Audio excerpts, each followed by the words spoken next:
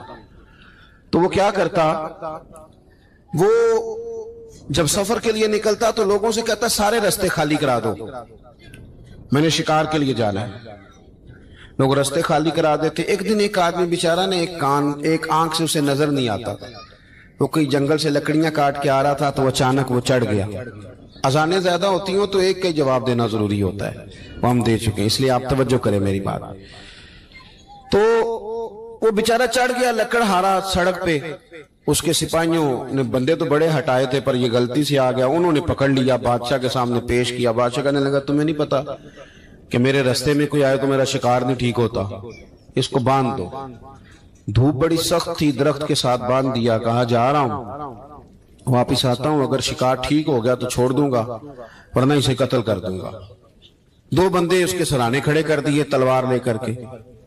اب وہ بیچارہ صبح سے بندہ ہے، بادشاہ چلا گیا۔ اتفاق کی بات یہ کہ آج شکار پہلے سے بھی اچھا ہوا، خوب ہوا، بادشاہ واپس آیا۔ اب یہ دھوپ میں بندہ ہے، کسی نے پانی بھی نہیں پوچھا، تنگ آمد بجنگ آمد، بندہ جب پورا تنگ آئے تو پھر جنگ بھی بڑی کرتا ہے۔ اس نے کہا یار آج مرنا تو ہے، اب مرنا سچ بول کے۔ بادشاہ نے کہا اسے کھول دو، آج میرا شکار بڑا اچھا ہوا ہے، لہذا اسے کچھ نہیں کہنا، کھول دو۔ رسیاں کھول دی تو پتہ کا شخص کہتا ہے بادشاہ ایک بات کر لوں میں بھی، مار تو جانا ہی ہے پر ایک بات کر لوں۔ کہنے لگا کرو۔ کہنے لگا تم نے صبح میرا منہ دیکھا تھا، تمہارا شکار بڑا اچھا ہوا ہے، دن بڑا اچھا گزرا ہے، پر میں نے آج سویرے تمہارا منہ دیکھ لیا تھا، تو دیکھو میرا بیچارے کا کیا حال ہوا ہے کہ صبح سے یہاں۔ اب تم بتاؤ منحوس میں ہوں کہ تم ہو؟ نحوست میرے اندر کہ تمہارے اندر؟ میں اگر کوئی جوان آدمی میرے ساتھ آ کے یہ بات کرتا ہے نا کہ میری فلان ہو گیا تو میں بڑا، تم مجھے اس پہ غصہ آتا ہے۔ میں کہتا ہوں آپ اس عمر میں یہ کام کریں گے تو بزرگوں کو کون سہارا دے گا؟ ضعیفوں اور کمزوروں کو کون اٹھائے گا؟ آپ اتنی کچی باتیں کرتے ہیں۔ اور یہاں پیروں نے بھی عجیب تماشا گھڑا ہوا ہے، سویرے 9 بجے بیٹھ جاتے ہیں تعویذ لکھنے۔ آپ قرآن شریف کا درس کب دیں گے؟ آپ حدیث پاک کب پڑھائیں گے؟ آپ ان کو اصول فقہ کب بتائیں گے؟ پیر صرف دین کا نمائندہ ہوتا ہے جس نے رب رسول کا دین پڑھنا ہے اور آگے پڑھانا ہے، جس نے لوگوں کو وہاں سے دین سیکھ کے آگے سکھانا ہے۔ باقی کیا معنی ہے چیزوں کا؟ اس نے صرف آسان کر کے جو ہمارے صوفیاء نے دیا آگے بات پہنچانی۔ دین سیکھنے سکھانے کا نام پیری مریدی ہے، اس کا کوئی اور معنی ہے ہی نہیں سرے سے۔ کہاں سے آ گئی یہ ساری چیزیں؟ حدیث سنیے، بخاری میں موجود ہے، مسلم میں موجود ہے۔ حضرت ابو ہریرہ رضی اللہ تعالیٰ عنہ فرماتے ہیں نبی پاک علیہ السلام کے صاحبزادے کا وصال حضور کی گود میں ہو گیا، گود میں وصال کر گئے صاحبزادے۔ حضور کو بڑی تکلیف ہوئی، آنکھوں سے آنسو آئے، سرکار روئے۔ صحابہ نے عرض کی حضور آپ بھی آنسو بہاتے ہیں؟ فرماتے ہیں میرا بیٹا گیا ہے، یہ آنسو محبت کی علامت ہیں، ورنہ میرے دل اور زبان پہ وہی ہے جس سے میرا رب راضی ہوتا ہے۔ اتفاق کی بات دیکھیے، اتفاق کی کہ اسی دن جس دن سرکار کے صاحبزادے کا وصال ہوا اسی دن سورج کو گرہن بھی ہو گیا۔ اب جوڑنے والے باتیں جوڑ دیتے ہیں نا، کچھ لوگوں نے بات جوڑ دی، کہنے لگے دیکھا حضور کے صاحبزادے کا وصال ہوا تو سورج کو بھی گرہن ہو گیا، سورج کو بھی گرہن ہو گیا۔ اور میرے دوستو سنو، یہ عقیدوں کی مضبوطی کتنا ضروری کام ہے، اپنے آپ کو فکری طور پر مضبوط رکھنا کتنا ضروری ہے۔